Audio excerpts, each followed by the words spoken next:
ভাবুন তো, একজন সাবেক মার্কিন প্রেসিডেন্টের নাম জড়িয়ে যদি কোনো ক্রিপ্টো প্রজেক্ট হয়, আপনি কি সেটাকে স্বাভাবিকভাবে সেফ ভাববেন?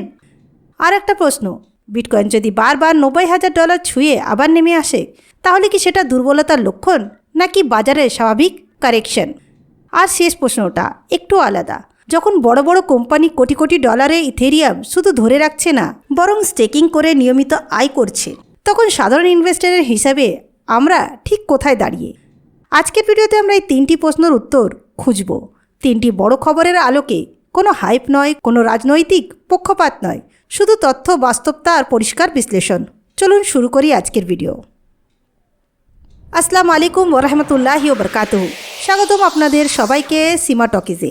আপনি যদি শুধু খবর শুনে থেমে যেতে চান না, বরং জানতে চান এবং খবরগুলোর আসল মানে কি আর এগুলো আপনার জীবন ও ভবিষ্যতে কি প্রভাব ফেলতে পারে, তাহলে আপনি ঠিক জায়গায় এসেছেন। সীমা টকিজে আমরা crypto, personal finance, technology, AI এবং গ্লোবাল মার্কেটের গুরুত্বপূর্ণ আপডেটগুলো সহজ ভাষায় তথ্য আর যুক্তি ভিত্তিতে বিশ্লেষণ করি। কোনো অযথা হাইপ নয়, কোনো ভয় দেখানো নয়, শুধু বাস্তবতা আর পরিষ্কার বিশ্লেষণ। আজকের প্রথম আপডেট হচ্ছে ডোনাল্ড ট্রাম্পকে নিয়ে। ওয়ার্ল্ড লিবার্টি ফাইন্যান্সিয়াল ট্রাম্প পরিবারের এই ক্রিপ্টো প্রজেক্ট 2025 সালের শুরুতে শুরু হয়েছিল অনেক আশা নিয়ে।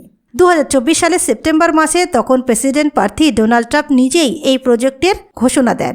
নেতৃত্বে ছিলেন তার দুই ছেলে ডোনাল্ড ট্রাম্প জুনিয়র এবং এরিক ট্রাম্প। শুরুর দিকটা ছিল বেশ শক্ত। নিজেদের গভর্নেন্স টোকেন WLFI লঞ্চ করা হলো। 2 দফায় টোকেন সেল করে প্রায় $250 মিলিয়ন তোলা হয়। এরপর নিজেদের স্টেবল কয়েন USD1 চালু করা হয়। বাইন্যান্সের মালিকাধীন প্যানকেক সোয়াপের সাথে পার্টনারশিপও হয়। বুল মার্কেট চলাকালীন সময়ে এই ফান্ডের ভ্যালু একসময় $17 বিলিয়ন ছাড়িয়ে যায়, কিন্তু বাস্তবতা বদলাতে সময় লাগেনি। 2025 সালের শেষ দিকে এসে WLFI টোকেনের দাম 40% বেশি পড়ে গেছে। পুরো পোর্টফোলিওর মূল্য নেমে এসেছে প্রায় $5 বিলিয়ন।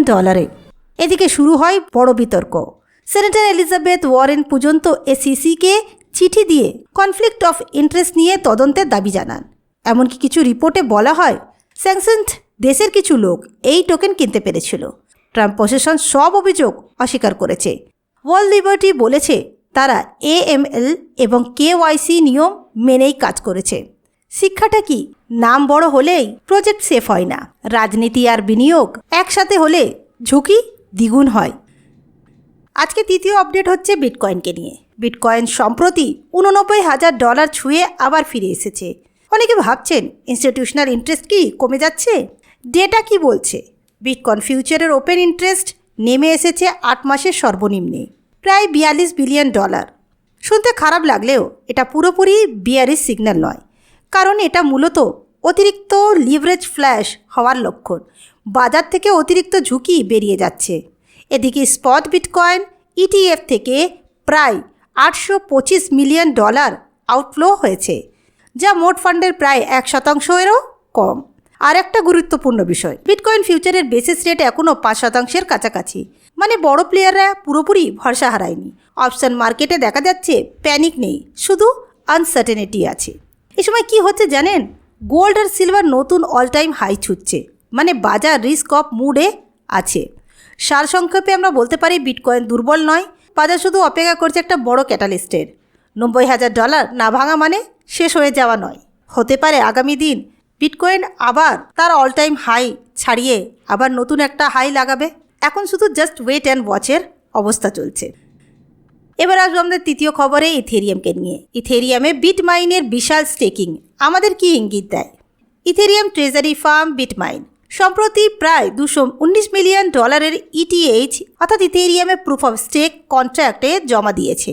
মোট কথা হচ্ছে কি বিটমাইন এখন ETH শুধু ধরে রাখছে না, স্টেকিং করে নিয়মিত আয় করছে।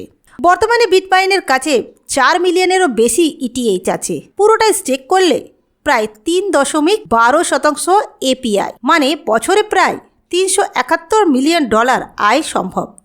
আর তারা এটা করছে খুব পরিকল্পিতভাবে, নিজেদের ভ্যালিডেটর নেটওয়ার্ক তৈরি করে। আরও বড় কথা, বিশেষজ্ঞদের মতে 2026 সালে ইথেরিয়ামের TVL 10 গুণ পর্যন্ত বাড়তে পারে, কারণ স্টেবল কয়েনের বড় অংশ এখন ইথেরিয়ামের উপরেই চলছে। এটা কি বোঝায়? বড় প্রতিষ্ঠান ইথেরিয়ামকে দীর্ঘমেয়াদে দেখছে। শুধু দাম নয়, নেটওয়ার্ক ইউটিলিটি গুরুত্বপূর্ণ। প্যাসিভ ইনকাম এখন ইনস্টিটিউশনাল লেভেলে ঢুকে গেছে। তো যাই হোক, আজকে 3টে খবর আমাদের একটা কথাই শেখায়, ক্রিপ্টোতে সবচেয়ে বড় ঝুঁকি দাম ওঠানামা নয়, অন্ধবিশ্বাস।